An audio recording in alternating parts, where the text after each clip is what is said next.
বলতে পারবে এই যে লাইনগুলো এগুলো কিভাবে বলতে হয়? সে যে সৎ, তারা যে মিথ্যে বলেছে, ট্রেন যে দেরি করেছে, এই সমস্ত কথাগুলো ইংলিশে কিভাবে বলতে হয়? এই বিশেষ ধরনের লাইনের স্ট্রাকচার সম্পর্কে আজকে আমি এখানে আলোচনা করতে চলেছি।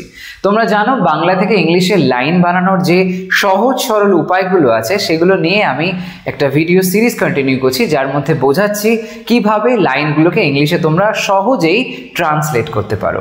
বিশেষ কিছু স্ট্রাকচারের দিকে খেয়াল রাখলে লাইনগুলোকে বানানো কোনো কঠিন ব্যাপারই নয়। এখানে আমরা দেখব এই ধরনের লাইনগুলো কিভাবে বানানো যায় এবং দেখব কিভাবে প্যাসিভের ব্যবহারও আমরা এই লাইনগুলোর মধ্যে দেখতে পাই। এসো দেখে নাও বেশ একটা ইন্টারেস্টিং ফরম্যাট এবং তার মাধ্যমে ইংলিশে নিয়ে এসো ফ্লুয়েন্সি। প্রথম লাইনটা লক্ষ্য করো, সে যে সৎ তা স্বীকার করা হয়। তার স্বীকার করা হয় মানে সিম্পল প্রেজেন্ট টেন্সে লাইনটা বলা হয়েছে এবং প্যাসিভে কারণ কারোর দ্বারা স্বীকার করা হয়। এরকম সেন্সে ট্রান্সলেট করলে হবে সে যে সৎ that he is honest is admitted. এখানটায় হলো প্যাসিভ স্ট্রাকচার। অ্যামিজারের মধ্যে একটা ব্যবহার হয়েছে যেটা ইজ, কারণ এই অংশটা একটা সিঙ্গুলার সেন্স হিসেবে ধরা হচ্ছে।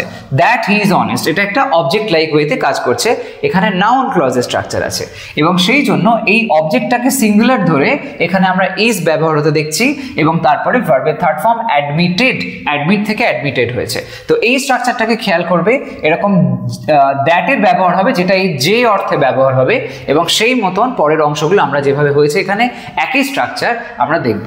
পরে দেখো তারা যে মিথ্যে বলেছিল, এই যে তারা যে মিথ্যে বলেছিল দেখতে পাচ্ছ যে কথাটা এখানেও আছে, তাহলে দ্যাট হবে।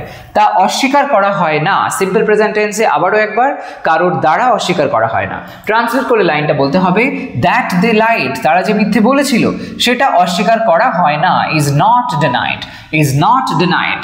তারপরেরটা আমি যে দেরি করেছিলাম তা ক্ষমা করা হয়েছে, আমি যে দেরি করেছিলাম তা ক্ষমা করা হয়েছে। তো সেই অর্থে ট্রান্সলেট করলে হবে আমি যে দেরি করেছিলাম দ্যাট আই ওয়াজ লেট, আমি যে দেরি করেছিলাম সেটা ক্ষমা করা হয়েছে। তো ইজ ফরগিভেন, ইজ ফরগিভেন। এখানে যদি তোমরা এরকম ভাবে বলো যে হ্যাজ বিন ফরগিভেন তাতেও অসুবিধা নেই। That I was late is forgiven. পরেরটা তুমি যে সাহায্য করেছিলে তা মনে রাখা হয়, তুমি যে সাহায্য করেছিলে তা মনে রাখা হয়, মনে রাখা হয় সবার দ্বারা মনে রাখা হয়। এরকম সেন্সে সিম্পল প্রেজেন্টে লাইনটা এইভাবে বলবো দ্যাট ইউ হেল্পড, তুমি যে সাহায্য করেছিলে। দেখো একদিকে সিম্পল পাস্ট স্ট্রাকচার, অন্যদিকে সিম্পল প্রেজেন্টের স্ট্রাকচার আমরা লক্ষ্য করছি। That you helped is remembered, এটা মনে রাখা হয় সব সময়ের জন্য, ইজ রিমেম্বার্ড। তারপরেরটা ট্রেন যে দেরি করেছিল তা জানা, মানে ট্রেনটা যে দেরি করেছিল তা বিষয়টা হলো জানা, এটা কোনো অজানা বিষয় নয়। এরকম সেন্সে জানা কারোর দ্বারা জানা। That the train was late, that the train was late is known, এই বিষয়টা জানা, that the train was late is known. তারপরেরটা সে যে প্রতিভাবান তা স্বীকৃত, সে যে প্রতিভাবান তা স্বীকৃত, কারোর দ্বারা স্বীকৃত। সিম্পল প্রেজেন্টের স্ট্রাকচার আমরা আরো একবার দেখব। দ্যাট হি ইজ ট্যালেন্টেড, সে যে প্রতিভাবান মানে সে বর্তমানেও প্রতিভাবান, তাই জন্য হি ইজ ট্যালেন্টেড। এখানে ট্যালেন্টেড একটা অ্যাডজেক্টিভ সেন্সে অ্যাপ্লাই হয়েছে। দ্যাট হি ইজ ট্যালেন্টেড সেটা, সেটা কি না is recognised, is recognised. That he is talented is recognised. তো তার স্বীকৃত সেন্সে আমরা এখানে রিকগনাইজ শব্দটা ব্যবহার হতে দেখছি। তো এটা এখানে হয়েছে ভার্বের থার্ড ফর্ম, আর আরেকবারও দেখলাম আমরা যে ইজ ব্যবহার হলো। তো এই বিশেষ স্ট্রাকচারগুলোকে খেয়াল রাখবে যে একটা দিকে আমরা পাস্ট দেখছি আর একটা দিকে প্রেজেন্ট, যদিও এখানে আমরা দুই দিকেই প্রেজেন্টের ব্যবহার দেখছি। পরেরটা দেখো সে যে পরীক্ষায় পাশ করেছিল তা প্রশংসিত হয়, মানে এক সময় সে পরীক্ষায় পাশ করেছিল কিন্তু সে যে পরীক্ষায় পাশ করেছিল সেটা আজও প্রশংসিত হয়, কারোর দ্বারা প্রশংসিত হয়, মানুষের দ্বারা প্রশংসিত হয়। তো প্যাসিভে আমরা লাইনটা এরকম ভাবে বলবো that she passed the exam, এই অংশটা পাস্ট টেন্স বোঝাচ্ছে, আগে অতীতে হয়েছিল কিন্তু সেটার ইম্প্যাক্ট এখনো হয়। তো ইজ অ্যাপ্রিসিয়েটেড, ইজ অ্যাপ্রিসিয়েটেড সে প্রশংসিত হয়।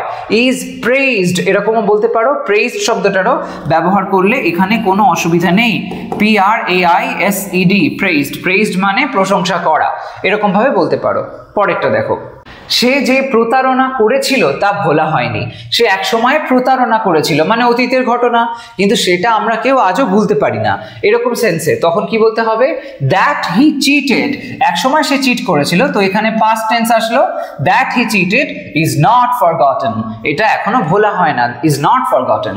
পরেরটা আমি যে অনুপস্থিত ছিলাম তা নোট করা, আমি যে অনুপস্থিত ছিলাম তা নোট করা। এই যে বলা হচ্ছে আমি যে অনুপস্থিত ছিলাম, এটা অতীতকে বোঝাচ্ছে, আর এদিকে বলা হচ্ছে তা নোট করা, ওই বিষয়টা নোট করা। তো সেরকম সেন্সে এই কাজটা সিম্পল প্রেজেন্ট টেন্সে হচ্ছে। আর প্রথমে আছে past, that I was absent is noted, that I was absent, আমি যে অ্যাবসেন্ট হয়েছিলাম সেটা নোট করা হয়, তো এরকম সেন্সে is noted.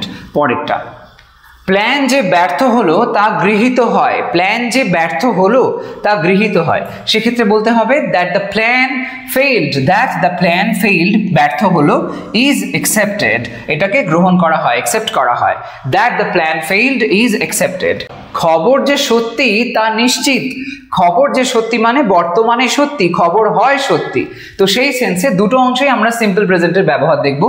That the news is true is confirmed, that the news is true is confirmed, confirm হয়েছে, তা নিশ্চিত করা হয়েছে, এরকম সেন্সে কনফার্ম শব্দটা ব্যবহার হয়েছে ভার্বের থার্ড ফর্ম। আর এদিকে that the news is true, এই অংশটা খবর যে সত্যি। তারপর সে যে ভালোভাবে কথা বলে তা প্রশংসিত হয়, তো এই সেন্সে কি বলবো, সেম প্রসেসে, সে যে ভালোভাবে কথা বলে মানে সে বর্তমানে নিয়মিত কথা বলে, এরকম সেন্সে সিম্পল প্রেজেন্ট। তাই that he speaks well, speaks হয়ে গেল, লক্ষ্য করো, কারণ সিম্পল প্রেজেন্ট হচ্ছে। দ্যাট হি স্পিক্স ওয়েল, সে ভালো করে কথা বলে। ইজ অ্যাডমায়ার্ড, অ্যাডমায়ার্ড কথাটাও আমরা প্রশংসিত হওয়া অর্থে ব্যবহার করতে পারি, ইজ অ্যাডমায়ার্ড। পরেরটা, কাজ যে কঠিন তা বোঝা যায়, কাজ কঠিন, তো এই অংশটার মধ্যে কাজ হয় কঠিন, এরকম সেন্স আসছে, তো সিম্পল প্রেজেন্ট টেন্স, এবং তা বোঝা যায় মানে এখানেও কিন্তু সিম্পল প্রেজেন্ট টেন্স আসছে, তো দু জায়গায় সিম্পল প্রেজেন্টের ব্যবহার। That the work is hard is understood, কারোর দ্বারা বোঝা যায়, সেই সেন্সে প্যাসিভ আসলো, সব জায়গাতেই আমরা সেরকম ব্যবহার দেখছি, এবং এখানে আসছে প্রেজেন্ট টেন্সের ব্যবহার দু জায়গাতেই। ওকে, তারপরে দেখো নেক্সট ওয়ান, সে যে দয়ালু তা স্বীকৃত, সে যে দয়ালু, এখানেও কিন্তু দুদিকে এই সিম্পল প্রেজেন্ট হচ্ছে, সে যে দয়ালু, সে হয় দয়ালু, এরকম সেন্সে বলবো দ্যাট শি ইজ কাইন্ড, এখানে সেই অর্থে শি ব্যবহার করা হয়েছে, that she is kind is acknowledged, is acknowledged, স্বীকৃত অর্থে এখানে অ্যাকনলেজ কথাটাকে ব্যবহার করা হলো। নেক্সট ওয়ান দেখো, তারা যে আসবে সে প্রত্যাশা রাখা হয়, তারা যে আসবে মানে এটা এখনো আসেনি, ফিউচারে আসবে, এরকম সেন্স থেকে একদিকে ফিউচার আর একদিকে সিম্পল প্রেজেন্টের ব্যবহার দেখব। তো that they will come is expected, কারোর দ্বারা প্রত্যাশা রাখা হয়, তাই জন্য সিম্পল প্রেজেন্টে প্যাসিভ হলো, আর অন্যদিকে দ্যাট দে উইল কাম এখানে ফিউচারের ব্যবহার লক্ষ্য করলাম। তারপরে দেখো, সময় যে নষ্ট হয়েছিল তার অনুতাপ হয়, বর্তমানে অনুতাপ হয় কারণ এক সময়ে সময় নষ্ট হয়েছিল, এরকম সেন্সে একদিকে পাস্ট একদিকে প্রেজেন্ট, তো সেক্ষেত্রে আগেরই মতন হবে দ্যাট টাইম ওয়াজ ওয়েস্টেড, এখানে লক্ষ্য করে দেখো প্যাসিভ এখানেও হয়েছে, নষ্ট হয়েছিল কারোর দ্বারা হয়েছিল, তো সেই সেন্সে ওয়াজ ওয়েস্টেড আর তারপরে ইজ রিগ্রেটেড, এটাকে রিগ্রেট করা হয়, ইজ রিগ্রেটেড, তো একদিকে পাস্ট একদিকে প্রেজেন্ট হলো প্যাসিভের স্ট্রাকচার। সে যে শাস্তি পেয়েছিল তা জানা, সে যে শাস্তি পেয়েছিল তা জানা, কারোর দ্বারা জানা, সেই সেন্সে that he was punished, that he was punished is known, is known. Okay, আগেরই মতন হলো। পরেরটা, তুমি যে ভুল তা জানা, তুমি হও ভুল, এরকম সেন্সে দ্যাট ইউ আর রং, বর্তমানে তুমি ভুল, that you are wrong is known, এই বিষয়টা জানা, আমাদের দ্বারা জানা, এরকম হতে পারে বা অন্য কারোর দ্বারা জানা, তো প্যাসিভ স্ট্রাকচার এবং সিম্পল প্রেজেন্ট। তারপরেরটা, ওরা যে আসেনি তা বোঝা যায়, এখানে এই যে আসেনি বলা হলো, এই সেন্সে আমরা এখানে প্রেজেন্ট পারফেক্ট অ্যাপ্লাই করতে পারি, তাহলে লাইনটা এরকম হবে that they have not come, তারা যে আসেনি তা বোঝা যায়, ইজ আন্ডারস্টুড, ইজ আন্ডারস্টুড একইভাবে হলো। পরেরটা, আমি যে খাইনি তা তোমার জানা ছিল, আগেরটাই বলেছে আসেনি, এখানে বলা হচ্ছে খাইনি, তো সেই সেন্স থেকে মনে হতে পারে এখানেও আমরা প্রেজেন্ট পারফেক্ট করতে পারি, কিন্তু খেয়াল করে দেখো এখানে বলা হচ্ছে তা তোমার জানা ছিল, মানে এখানে অতীতকাল বোঝাচ্ছে, অর্থাৎ এতক্ষণ আমরা যে প্যাসিভ স্ট্রাকচারটা অর্থাৎ শেষের দিকে সেখানে আমরা ব্যবহার করেছিলাম সিম্পল প্রেজেন্টের, সেই ব্যবহারটা দেখেছিলাম, এখানে আসছে কিন্তু পাস্ট, সিম্পল পাস্ট, তো সিম্পল পাস্টের রেসপেক্টে তার আগে খাওয়াটা হয়নি, এরকম সেন্সে এখানে পাস্ট পারফেক্ট করতে হবে আর সিম্পল পাস্ট করতে হবে, সেই অর্থে হবে that I had not eaten was known to you, that I had not eaten was known to you,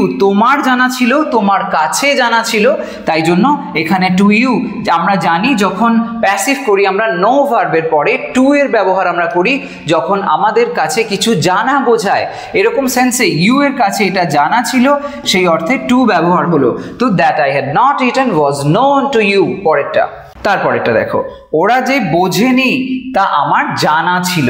এখানেও আগেরটারই মতন সাউন্ড করছে।